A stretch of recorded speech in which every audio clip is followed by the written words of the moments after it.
Social media के माध्यम से मैं आपके बीच में आकर के लगातार ये बात कह रहा हूं कि पुलिस दलितों का मुकदमा नहीं लिख रही है। और अगर किसी हालत में दलितों का मुकदमा पुलिस लिख ले रही है तो एक मुकदमा दलित के खिलाफ भी दायर कर दिया जा रहा है जो उसके ऊपर अत्याचार करने वाला है उसकी तरफ से। अब ये ताजा मामला कंदराई का है, खजनी थाने का है। एक भाजपा नेता के पुत्र हैं जो अपना इलाज करा करके लौट रहे थे। उनके इलाज की पर्ची मेरे पास है और इसको मैं इलाज की पर्ची क्यों दिखा रहा हूं वही मैं आपको बताऊंगा क्यों दिखा रहा हूं। अभी इनके मोटरसाइकिल से एक बच्ची का एक्सीडेंट हो गया।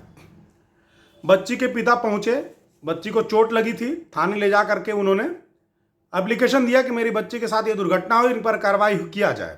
पुलिस ने बच्ची के पिता को बैठा लिया थाने में। 6 तारीख की बात है, ये 6 नवंबर की।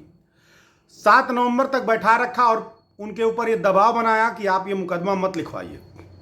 पुलिस हर हाल में भाजपा नेता के बेटे को बचाना चाहती थी और मुकदमा नहीं लिखना चाहती थी। बच्ची के पिता नहीं माने तो उनके खिलाफ मुकदमा लिख दिया गया। सबसे पहले उनके खिलाफ मुकदमा लिख दिया गया।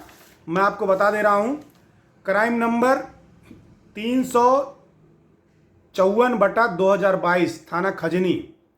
और इस मुकदमे को लिखा 13 बजे यानी 1:48 पर लिखा गया, 1:45 बजे खजनी थाना में।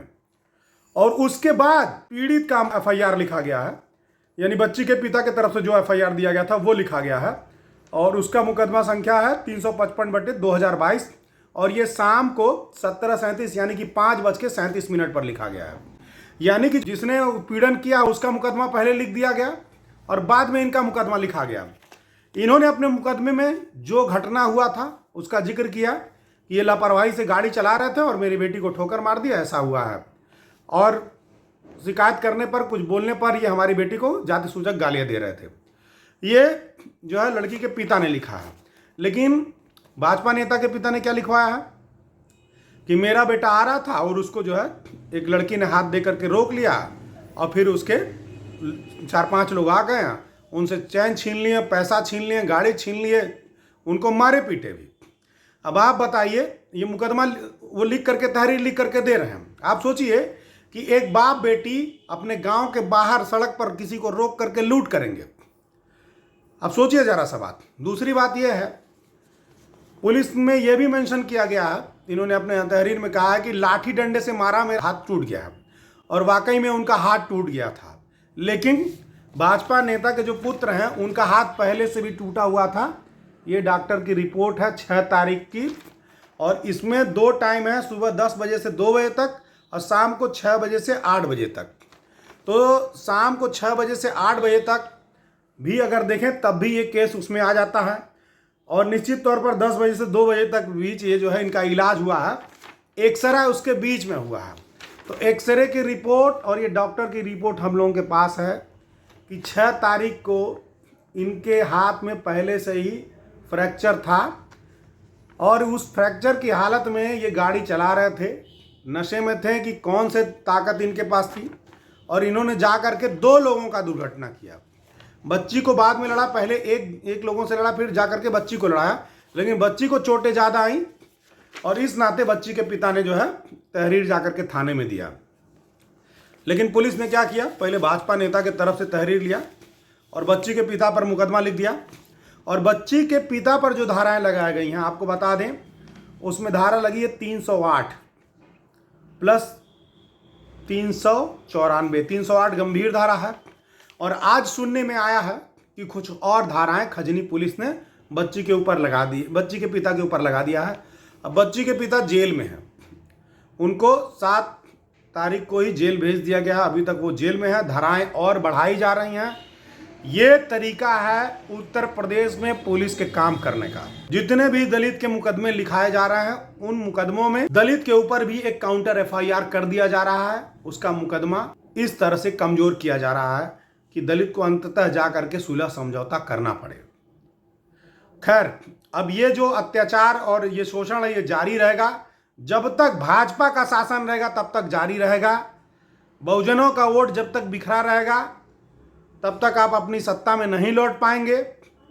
राशन पर 5 किलो राशन पर, पैसे के नाम पर 500 रुपया बैंक में पासबुक में आने पर अगर आप वोट देंगे, मंदिर के नाम पर, मस्जिद के नाम पर वोट देंगे तो आपकी यही दुर्गति होगी। खास करके मैं दलित लोगों को कहना चाहता हूँ।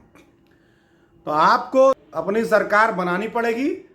हम लोग क्या कर सकते हैं, कितना आंदोलन करेंगे, कितने लोगों के न्याय के लिए लड़ाई लड़ेंगे।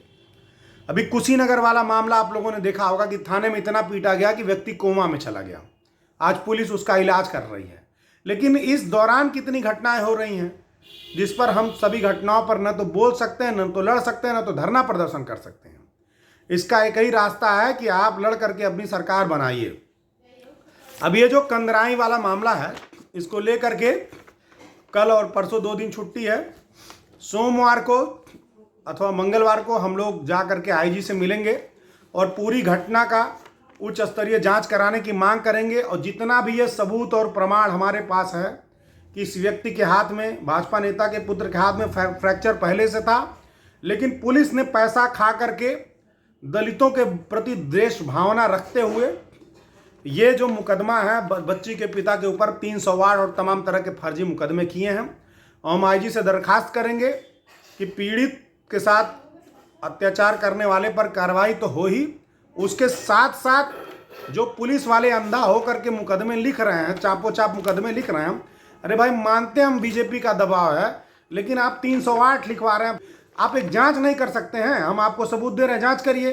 जो पहले से फ्रैक्चर था उसके आधार पर जो आप मुकदमों की धाराएं बढ़ा रहे हैं। तो साथियों, इनकर के ऊपर भी कार्रवाई करने की मांग हम लोग करेंगे, लेकिन ऐसा कुछ होने वाला नहीं है। जब तक हम शासन सत्ता में नहीं आएंगे तब तक ये अत्याचार शोषण जारी रहेगा। छोटे लेवल पर भी हो रहा, बड़े लेवल पर भी हो रहा। सुप्रीम कोर्ट, हाई कोर्ट की हालत आप देख ही रहे हैं। तो लड़ना ही एकमात्र विकल्प है।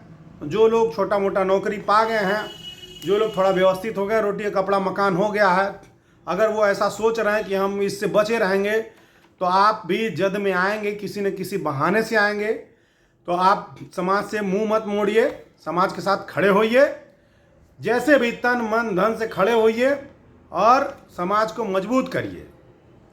बहुत बहुत धन्यवाद।